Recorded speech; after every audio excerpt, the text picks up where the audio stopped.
السلام علیکم ورحمۃ اللہ وبرکاتہ. اللہم صلی علی محمد وعلی محمد رب اشرح لی صدری ویسر لی امری واحلل عقدۃ من لسانی یفقہوا قولی. آمین. خواتین و حضرات، آپ دیکھ رہے ہیں کتب آن لائن اور میں ہوں بلال کتب، اور آج کا دن ہمارا آپ کے ساتھ باتیں کرنے کا، آپ کی کالز لینے کا، وظائف دینے کا، اور ہمارے ساتھ ایک خوبصورت ہستی ہوتے ہیں جو کہ دینی اور دنیاوی دونوں مشاورتیں جو ہیں وہ آپ کے ساتھ کرتے ہیں. ڈاکٹر محمد حسین اکبر صاحب، السلام علیکم سر. سب سے پہلے تو مجھے اجازت دیجیے میں ایک ذکر کر سکوں کہ یہ جو خانہ کعبہ ہے یہ آپ نے دیکھا ہے، اس کی اونچائی جو ہے اس کی لینتھ اور بریتھ سے زیادہ اونچی ہے. اس لیے جب آپ جاتے ہیں خانہ کعبہ کو دیکھنے تو یہ ذرا تھوڑا سا آپ کو لانگیٹیوڈنل اونچائی کی طرف زیادہ نظر آتا ہے. خانہ کعبہ کو آج تک کسی بھی غیر مسلمان نے نقصان نہیں پہنچایا. میں اس کا بات ذکر نہیں کر رہا کہ وہ حضرت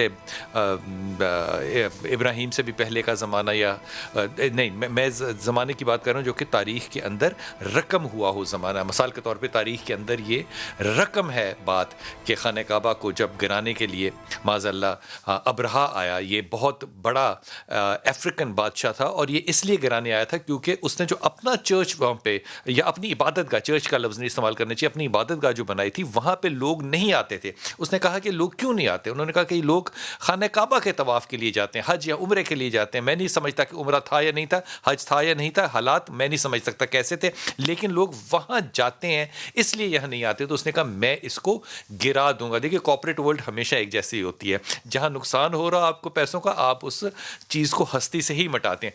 اب آیا وہ، اور وہ فوج کیسی لے کر آیا؟ فوج کے وہ حد نگاہ تک فوج ہی فوج تھی. جب وہ کعبہ کے پاس آئے تو خانہ کعبہ کے جتنے بھی لواحقین تھے مکہ میں رہنے والے، یہ پہاڑی پہ چڑھ گئے لوگ سارے. اس میں رسول پاک صلی اللہ علیہ وسلم کے دادا حضرت عبد المطلب بھی شامل تھے، اور آپ کے پاس اونٹ تھے. کچھ روایتوں میں 70 تھے، 100 تھے، 200 تھے، 300 تھے، جتنے بھی تھے آپ کے کچھ اونٹ تھے جو کہ آپ کے ساتھ ہوا کرتے تھے. اس وقت جو ہاتھی جس کو حکم دیا کہ خانہ کعبہ کو جا کے مارو چلاؤ، وہ ہاتھی بیٹھ جاتا تھا، وہ مارتا نہیں تھا.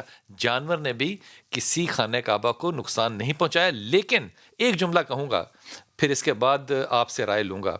حضرت عبد المطلب اپنے اونٹ لینے کے لیے ابرہا کے پاس گئے، اور ابرہا بھی سردار تھا، حضرت عبد المطلب بھی سردار تھے، اور دونوں کا مکالمہ جو ہوا انہوں نے حضرت عبد المطلب کو شرمندہ کرنے کی کوشش کی کہ تو اونٹ لینے واپس آ گیا، میں تو یہ سردار عرب سمجھتا تھا، میرا خیال تھا تو خانہ کعبہ کی حفاظت کرے گا. انہوں نے کہا میں جس کا مالک ہوں میں وہی لینے آیا ہوں. اونٹ لیے اور جانے لگے. جب واپس آخری جملہ تو آپ نے خانہ کعبہ کی وہاں پہ جو دروازے پہ چٹخنی لگی تھی یا گھنٹی لگی تھی یا وہاں پہ جو بھی کھٹکھٹانے کے لیے چیز لگی تھی اس کو بجایا جیسے آپ کسی گھر میں داخل ہو رہے ہیں، اور کہا کہ دیکھو میں اپنا سامان لے کر جا رہا ہوں، رب تعالیٰ یہ تیرا گھر ہے، تو اس کی حفاظت جیسے چاہے کر. اگر کوئی شخص یہ کہے کہ ایمان حضرت عبد المطلب جو تھا وہ کمزور تھا تو مجھے بتائیے آج کسی کا ایسا تقویٰ ہو جو میرے رسول کے دادا کا تھا.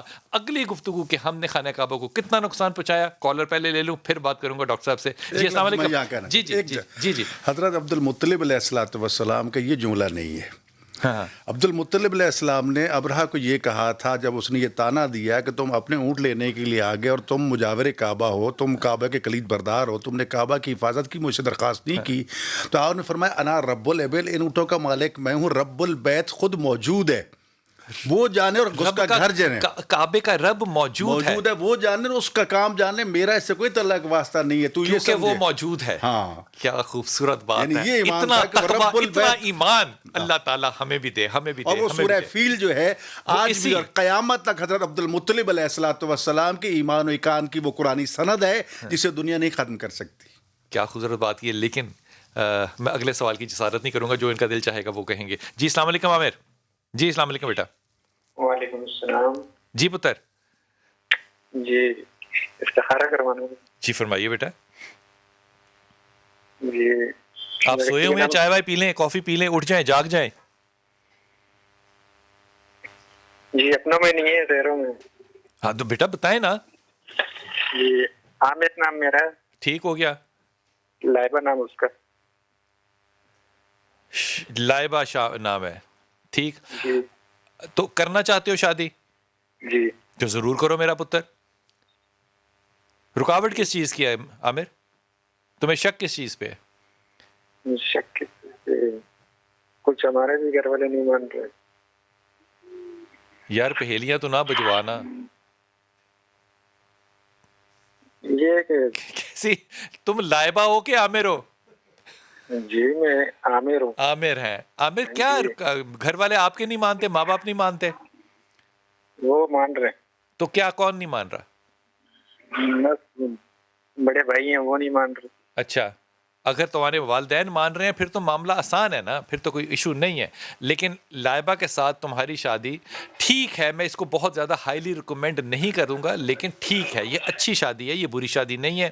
بھائیوں کے فیصلے اپنی جگہ، لیکن میرے خیال میں راضی کرنے کا معاملہ جو ہے وہ والدین تک محدود رکھنا چاہیے. کیا خیال ہے آپ کا سر؟ مشورہ ہو سکتا ہے لیکن والدین کی رائے کو حتماً اہمیت دینی چاہیے. حضرت رسول خدا صلی اللہ علیہ وسلم جب شادی کرتے ہیں تو اس وقت ان کے بزرگ حضرت ابو طالب علیہ السلام چچا موجود ہے، ان کی رائے لے کے شادی کرتے ہیں. بالکل. حضرت امیر المومنین علی بن ابی طالب علیہ السلام جب جناب زہرا سلام اللہ کی شہادت کے بعد جناب ام البنین جن کا کل یوم شہادت گزرا ہے ان سے شادی کرنا چاہتے ہیں تو اپنے بڑے بھائی جناب عقیل کو درمیان وہ میں والد ڈالتے کی ہیں. جگہ ہے اس وہ ان وقت، کے والد کی جگہ پر اس وقت تھے. تو یہ دو ہستیوں کا عمل ہمیں یہ بتلا رہا ہے. اور پھر کہ حکم بھی والدین ہے کی کہ رائے جو ہے وہ والدین کی مقدم رائے ہے. کو مقدم رکھو اور ان کو اگنور نہ کرو، اس لیے کہ ان کی تجرباتی زندگی جو ہے وہ تمہیں نتیجہ دے گی.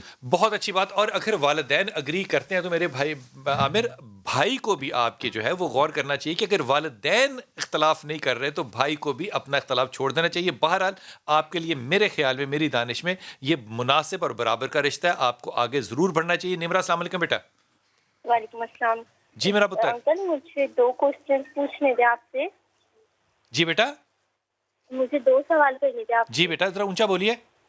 سر مجھے 2 سوال کرنے تھے آپ سے. ایک سوال یہ ہے کہ میرا جہاں سے بھی مطلب رشتہ آتا ہے، ایک جگہ میرا رشتہ ہوا تھا، وہاں سے مطلب ان لوگوں نے 4-6 مہینے بعد منع کروا دیا. اچھا. پھر اس کے بعد ابھی جتنے بھی رشتے آتے ہیں وہ لوگ مطلب دیکھ کے چلے جاتے ہیں، پسند کر لیتے ہیں، پھر اس کے بعد پکچر دیکھ کے پسند کر لیتے ہیں، پھر کچھ جواب ہی نہیں دیتے، گھر آ کے بھی چلے جاتے ہیں، سب کچھ کر لیتے ہیں. اور ابھی ایک ایسی میرا رشتہ آیا تھا تو وہ لوگ آ گئے، میں ہر بات پہ راضی ہو گئے، مطلب وغیرہ کی بات کرتے تھے. مگر پھر جب ہم نے معلومات کروائی تو وہ لوگ نا گوہر شاہی کو ماننے والے نکلے، تو پھر ہم نے ان کو منع کر دیا. پھر اس کے بعد پکچرس تو بہت جگہ دی ہوئی ہیں مگر مطلب نا جواب کہیں سے نہیں آتا. تو مجھے اس بارے میں پوچھنا ہے. اچھا، بہت سے لوگوں کو نا تمہاری اس بات کی نا سمجھ ہی نہیں آئی ہوگی کہ وہ گوہر شاہی کو ماننے والے ملے. میں حیران ہوں کہ اس ملک میں ابھی تک اتنی جہالت جو ہے وہ میں آپ نے نام سنا ہوا ہے نا. آپ اگر اس شخص کو دیکھ لینا ڈاکٹر صاحب تو آپ کی حیرت جو ہے نا وہ آسمانوں کو پار کرتی گزر جائے گی کہ آج بھی لوگ جو ہیں وہ اس نحس بات میں ایمان رکھتے ہیں. اور میں کیا کہوں، لیکن میں تمہیں ادب سے کہہ رہا ہوں نمرا، یہ میں تمہیں ایمانداری سے کہہ رہا ہوں، دل کی اثر گہرائیوں سے کہہ رہا ہوں کہ جب تم نے صرف اس واسطے کہ ایمان کا فرق تھا اس واسطے رشتے کو ٹھکرا دیا ہے، اللہ تمہیں اس کا اچھا اجر ضرور دے گا. ایک بات. دوسری بات یہ کہ تم نے یا ولی یا والی اور یا رحمان یا رحیم یا کریم، یا ولی یا والی اور یا رحمان یا رحیم یا کریم، یہ 2 تسبیحات جو ہیں یہ پڑھتے رہنا ہے. حضور اقدس یہ جو سلسلے ہیں یہ عام طور پہ یہ خدائی دعوے ہیں، معاذ اللہ معاذ اللہ معاذ اللہ. تو اگر ان کے ماننے والے لوگوں کو ٹھکرایا تو اللہ کی خاطر ٹھہرایا نا، اپنے مان کی خاطر. بہت اچھا کیا. معاملہ خدا پہ چھوڑنا چاہیے. انسان مشورہ اس لیے کہ خدا کا حکم امر مشورہ بینہم، یہ مشورہ کا حکم بھی خدا کا ہے. لیکن ومن یتوکل اللہ فہو حسبہ، وہ بھی یہی کہا گیا کہ مال و منال کو مت دیکھو، مال و جمال کو مت دیکھو، یہ دیکھو اس کا کردار کیا ہے، کریکٹر کیا ہے. یہ آپ کا معیار ہونا چاہیے انتخاب کا. اگر وہ برے کردار کا مالک ہے طرفین میں سے کوئی بھی، لیکن بال بھی ہے، جمال بھی ہے، سارا کچھ ہے، تو کل تمہاری بربادی کی ضمانت تو پہلے دن وہ ہو گئی. قبر کی بھی بربادی اور دنیا کی بھی بربادی. یہ بڑی اچھی بات تم نے کی نمرا، میں تیرے سے بڑا راضی ہوں. اچھا راستہ نکالے اللہ تیرے لیے اچھا راستہ بھی نکالے گا، اور یہ بڑی اچھی بات ہے. اور اتنی گہرائی میں کوئی جاتا ہے، میں باقی تمام ماں باپوں کو بھی کہوں گا کہ اپنی بیٹیوں کو جب رشتے کریں تو اتنی گہرائی میں جائیں جتنی نمرا اور اس کے گھر والے گئے ہیں. یہ بڑی اعلیٰ بات ہے. عام طور پہ لوگوں کو کرسی کی تلاوت کریں ہر روز نماز فریضہ کے بعد انشاءاللہ تعالی اللہ آسان. فرض نماز کے بعد جی آیت الکرسی پڑھا کریں. آیت الکرسی کو ریگولر پڑھیں انشاءاللہ تعالی خداوند متعال انشاءاللہ. یہ رائے نہیں دے رہے ڈاکٹر صاحب، یہ آپ کو دعا دے رہے ہیں. اللہ ایسا ضرور کر دے گا انشاءاللہ تعالی. جی السلام علیکم. السلام علیکم سر. جی ساجدہ بن.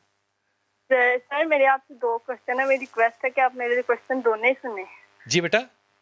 سر میرے آپ سے 2 کوسچن ہے. میری ریکویسٹ ہے کہ آپ میرے کوسچن دونوں ہی سنیں. جی میرے بچے.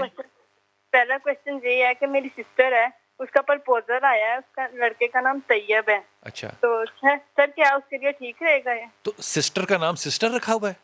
یہ بڑی سسٹر کا نام فرا ہے. کیا ہے؟ فرا. فرا نام بات آ رہی ہو؟ جی فرا، اور لڑکے کا نام طیب. یہ نہیں، دیکھو میں یہ جو بات کہہ رہا ہوں، میں یہ نہیں کہہ رہا کہ آپ نہ کریں، آپ کا حق ہے آپ کریں. میں جو بات کہہ رہا ہوں وہ صرف اپنی دانش پہ کہہ رہا ہوں، اور میں صرف اپنی دانش کا ذمہ دار ہوں اور کسی بات کا نہیں. میرے خیال میں، میری دانش میں، مجھے چلتا ہوا کسی صورت میں بھی آئندہ وقت میں نظر نہیں آتا. دونوں طرف سے، صرف لڑکے کی طرف سے نہیں، بہن کی طرف سے. دونوں انڈیویجولی بہت اچھے ہوں گے انشاءاللہ تعالی، لیکن اس رشتے کی کیپیسٹی میں آگے چلتا ہوا لانگ ٹرم ریلیشن شپ نہیں سمجھ میں آتا، میری سمجھ میں نہیں آتا. اگلا سوال. اگلا سوال ایسا یہ ہے، میرا بھائی ہے حسنین، وہ پڑھنے جانا چاہتا ہے باہر. کیا پڑھنے جانا چاہتا ہے؟ مطلب وہ آئی کام کر رہا ہے، اس کے بعد وہ کہتا ہے میں نے باہر پڑھنا ہے، مطلب بی کام کرنے کے لیے یا ایم کام کرنے کے لیے باہر پڑھنے جانا ہے. تو تمہیں سمجھ میں آتی ہے یہ بات؟ سر پتہ نہیں، لیکن اس کا شوق ہے، وہ باہر پڑھنا. تمہارے ابا کی کتنے وسائل ہیں؟ یہ تمہارے یا بھائی کے کتنے وسائل ہیں کہ وہ جانا چاہتا ہے باہر؟ بہت پیسہ ہے؟ ابو کی ڈیتھ ہو گئی ہے. نہیں، پیسہ کتنا ہے تم لوگوں کے پاس؟